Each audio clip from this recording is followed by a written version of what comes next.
Very excited to talk about screen time and video games and how to help parents figure out what's right for their kids because there's so much to consider.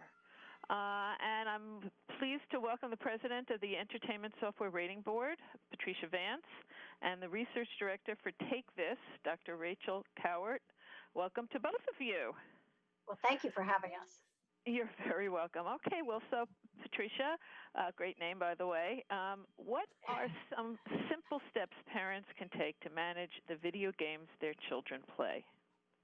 Well, first step would be to check out the rating information. It's available for every game sold in the United States. So the age rating will tell you the age appropriateness. Next to the age rating are content descriptors, which will indicate what type of content may have triggered the age rating. And then we have interactive elements, which provide a heads up to parents about games that enable in-game purchasing or user interaction.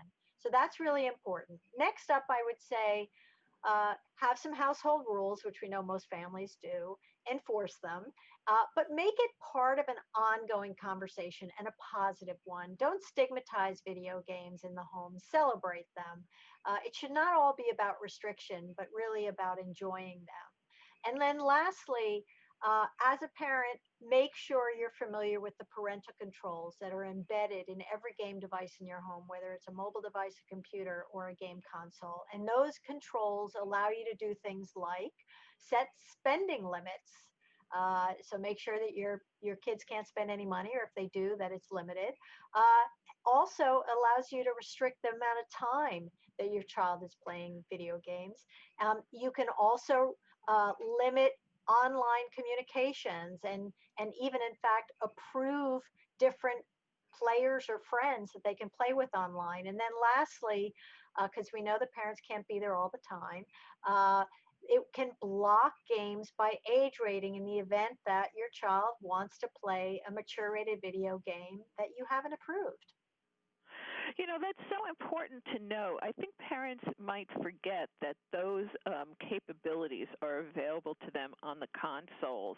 And I think it's super important to remind parents that they really can provide, be the gatekeeper for their children.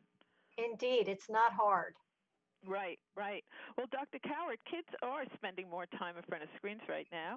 How can parents stress less and embrace the benefits of video games? I love that. Yes, the benefits. Let's talk benefits. Yes.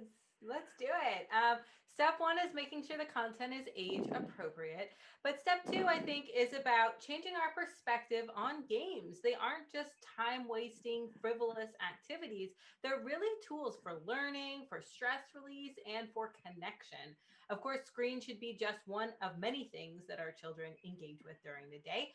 But research has found video gameplay to be linked to a whole range of benefits. Things like reduced stress, reduced anxiety, reduced depression, increased sense of social connection, increased creativity. There's a lot. I could go on for a while, but I won't. And also, if we look as a whole, we've been studying games and gamers for 15 years. I mean, we know a lot about the ways games impact players physically, socially, and psychologically. And generally speaking, the effects are more positive than negative, and at the very least, neutral. So that should give parents a little peace of mind. Well, I think it's wonderful to suggest that parents stay involved with their kids' video games. And, I mean, it's something to talk about. It's something that you can share together. I mean, what is the best way to really to make it more of a family time, I guess? Play together. Pat and I are very much on board with play together.